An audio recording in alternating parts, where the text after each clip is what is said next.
Futbolda ba'zan telba namoyishlar ham bo'lib turadi. Bilasizmi, men Laminga qarab u juda ko'p daqiqalar o'ynayotganini ko'ryapman. 3-1 hisobida ham maqsadimiz shundayligicha qolmoqda. Bizda yana 90 daqiqa imkonimiz bo'ladi. Men aslida aynan shunday demagandim. Hisob-kitob qilishni bilmaymiz.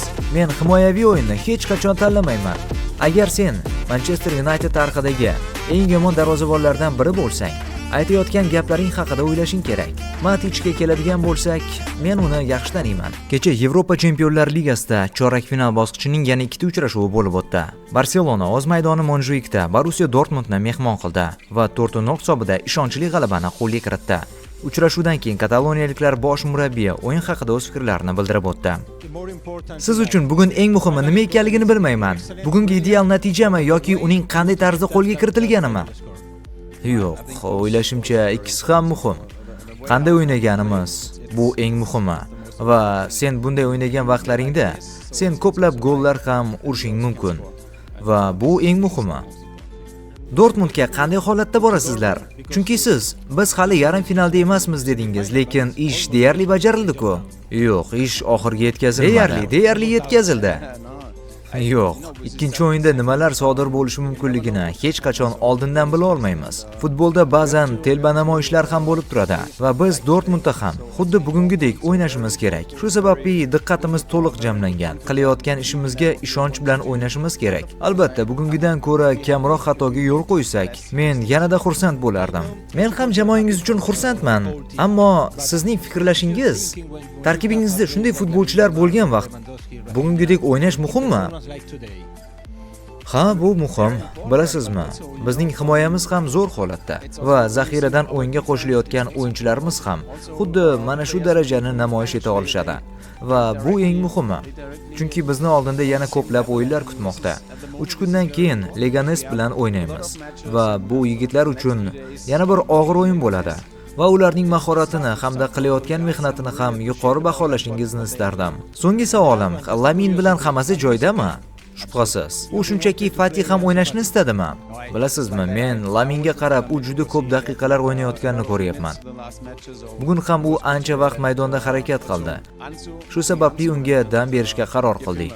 Siz uchun Fatihga ham daqiqalar berilishi muhim edimi? Ha, xuddi shunday. Chunki u mashg'ulotda yaxshi harakat qilyapti va u bunga bugun loyiq edi. Kechagi chorak final uchrashuvlarining yana biri Parijdagi Parc des Princes o'yingohida bo'lib o'tdi va unda PSG jamoasi Aston Villaga qarshi bahs olib borib, 3-1 hisobida g'alaba qozondi. O'yindan keyin ikki jamoa murabbiylari uchrashuv haqida o'z fikrlarini bildirib o'tishdi. Xayrli oqshom Unai. O'yin siz kutgandek o'tdimi yoki bugungi o'yindan hafsalangiz pir bo'ldimi? 3-gol bu juftlik taqdirini hal etdi deb o'ylaysizmi? Xayrli oqshom. Hech nima deyarli o'zgargani yo'q. Chunki hisob 2-1 bo'lgan holatida ham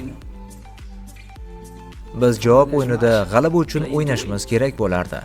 3-1 hisobida ham maqsadimiz shundayligicha qolmoqda. Biz keyingi o'yinda g'alaba qozonishimiz kerak. Faqat bitta emas, 2 gol farqi bilan. Ammo biz bu yerga yetib kelganimizdan rohatlanmoqdamiz va men futbolchilarim hamda jamoam bilan faxrlanaman. Aston Villa jamoasi sifatida biz rivojlanib bormoqdamiz hamda oshib borayotgan talablarga javob berib, mana shu yergacha yetib kela oldik. Shu bilan birga Paris Saint-Germaindek fantastik jamoalar bilan raqobat qila olmoqdamiz. Aslida bugun biz o'yin oxirida yaxshi natijaga yaqin edik, ammo oxirida gol o'tkazib yubordik. Biroq maqsadimiz deyarli o'sha. Chunki kelasi hafta g'alaba qozonishni istaymiz. Men uyimiz Villa Parkga ishonaman va umid qilamanki, biz u yerda kuchliroq bo'lamiz. U yerdagi o'yinimiz bugungidan ko'ra yaxshiroq bo'lishiga harakat qilamiz va bu yorqin lahzalarni birgalikda bugungidan ko'proq boshdan kechiramiz deb o'ylayman. Biroq ular favorit maqomida qolishadi. Ular hamon favorit. Ular o'z kuchini namoyish etishdi. Ular o'zlarining eng kuchli sifatlarini namoyish eta olishdi.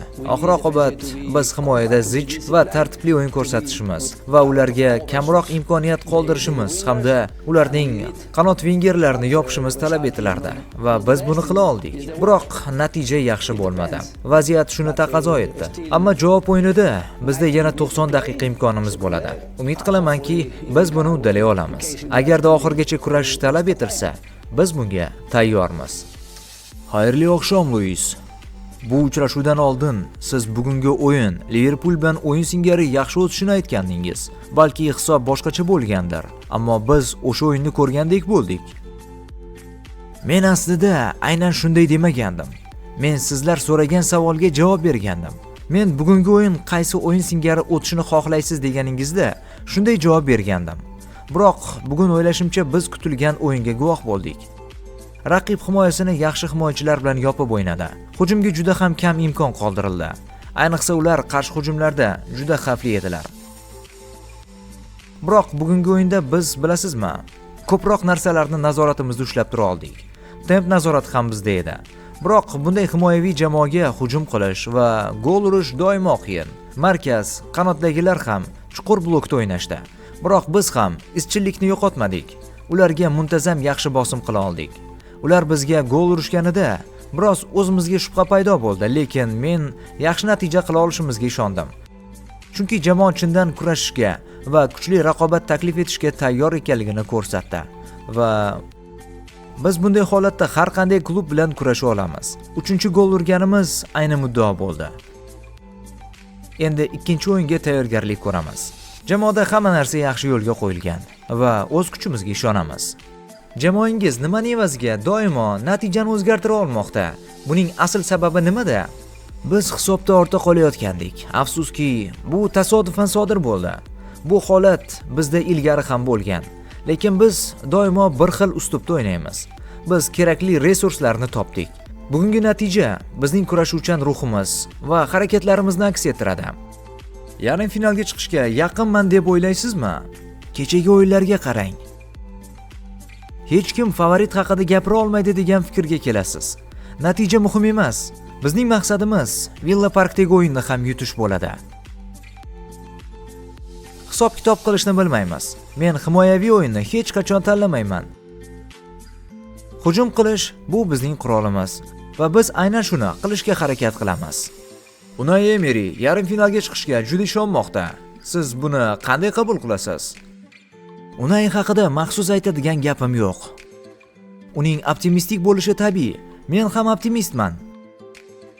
Birmingemga g'alaba uchun boramiz. Bugun Yevropa Ligasi doirasida chorak finalning dastlabki o'yinlari bo'lib o'tadi. Bu bosqichning markaziy o'yinlaridan biri Fransiyaning Lyon va Angliyaning Manchester United klublari o'rtasida bo'lib o'tadi. Mazkur uchrashuv oldidan bo'lib o'tgan matbuot anjumanida mankuniyaliklar sobiq futbolchisi Nemanja Matic Manchester United posbonining so'zlaridan jahli chiqdi va uning gaplariga javob qaytardi. Manchester Uniteddagi hozirgi qiyin vaziyatga qaramasdan, ular o'z kuchiga to'liq ishonishmoqda. Biz Andre Onana bilan gaplashdik. U Lyon yaxshi jamoa bo'lishiga qaramay, Manchester United qog'ozda bir bosh ustun deb hisoblamoqda. Bu haqida nima deb o'ylaysiz? Rostini aytsam, bunday gaplarni gapirish uchun ortingda qandaydir natijalaring bo'lishi kerak deb o'ylayman. Siz Onana dedingiz-a? Men hech kimni xafa qilmoqchi emasman. Men hammani hurmat qilaman. Biroq u bunday demasligi kerak deb o'ylayman. Agar sen Manchester United tarixidagi eng yomon darvozabonlardan biri bo'lsang, aytayotgan gaplaring haqida o'ylashing kerak. Agar buni De Gea, Van der Sar yoki Schmeichel aytganida, balki men biroz o'ylanib qolgan bo'lardim. Biroq sen zamonaviy Manchester United tarixidagi eng yomon darvozabonlardan biri bo'lsang, yaxshisi boshida maydonda nimalarga qodirligingni ko'rsatishing kerak. Nemanja Matic Onananing gaplarini tanqid qildi. Bu haqida qanday fikrdasiz? Bu o'yinga ta'sir qiladimi? Yo'q. Buni hech qanaqa ta'siri bo'lmaydi. Agar Onananing intervyusini to'liq ko'rib chiqsangiz, u boshida Lyon juda yaxshi jamoa ekani haqida ko'p gapirgan. Shunday ekan, bu kontekstdan uzib olingan gaplar edi. Insonlar ba'zida tafsilotlarga to'liq to'xtalib o'tirishmaydi. To'liq javobni eshitishmaydi. Shuni deb bunday holatlar yuzaga keladi. Maticga keladigan bo'lsak, men uni yaxshi taniyman. U zo'r yigit. Shunday ekan, men hech qanday muammo kutmayapman.